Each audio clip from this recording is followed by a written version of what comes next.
جمعہ جو ہے وہ اس اعتبار سے اہمیت کا حامل ہے. اور پھر ایسا نہیں ہے کہ صرف فرض کیا گیا بلکہ اجر بھی بتایا گیا. نبی اسلام کی حدیث آپ نے فرمایا من اغتسل، جو بندہ جمعے کے دن غسل کرتا ہے، دیکھیں آداب بھی بیان ہو رہے ہیں نا، غسل کرتا ہے مطلب کیا، اہتمام.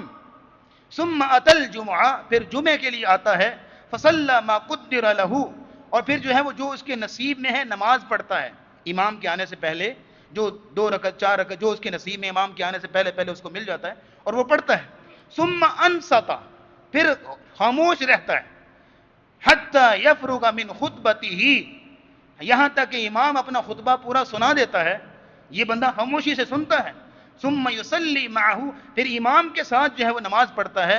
غفر له ما بینہ وبین الجمعۃ الاخرى وفضل 3 ایام، اللہ رب العزت اس کے لیے اس جمعہ اور آئندہ جمعہ کے لیے درمیان جو اس کے تمام صغیرہ گناہ ہیں سارے اللہ معاف کر دیتے ہیں. وفضل 3 ایام، اور 3 دن مزید، یعنی ایک جمعہ پڑھنے کی وجہ سے 10 دن کے صغیرہ گناہ معاف کر دی جاتے ہیں.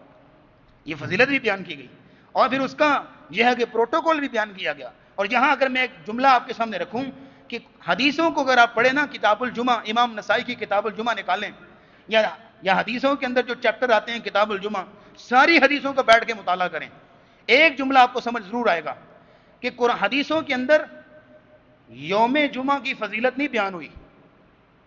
یوم کا مطلب ہے دن، پورے جمعے کے دن کی فضیلت نہیں بیان ہوئی. جمعے کے دن کی اتنی فضیلت ہے، اس کی ایک ایک گھڑی کی فضیلت بیان ہوئی ہے، ایک ایک گھنٹے کی فضیلت بیان ہوئی ہے. اور آپ کو پتہ ہے جو حدیث میں نے آپ کے سامنے رکھی، پہلی گھڑی میں ہے یہ ثواب ہے، دوسری میں ہے یہ ثواب، ایک ہی گھڑی کی کاؤنٹ ہو رہا ہے نا، ایک ایک گھڑی کو.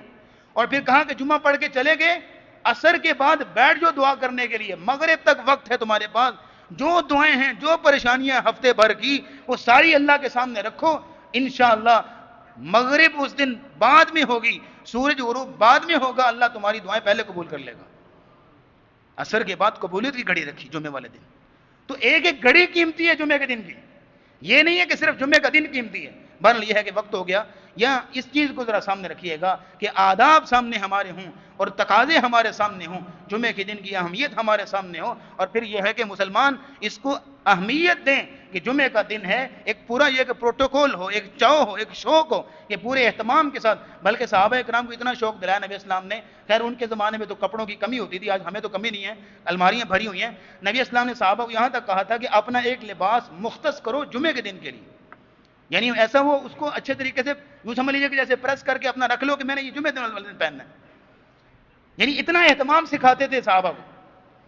تو اگر یہ اہمیت ہمارے دلوں میں ہوگی تبھی پھر جمعے کی جو اصل حکمت ہے، اصل فلسفہ ہے، اصل مقصد ہے وہ ہمیں حاصل ہوگا. لیکن جمعے کا جو اصل مقصد ہے وہ تذکیر بالقرآن ہے، تاکہ علم سیکھنے کو ملے اور تربیت حاصل ہو. وآخر دعوانا ان الحمد للہ رب العالمین.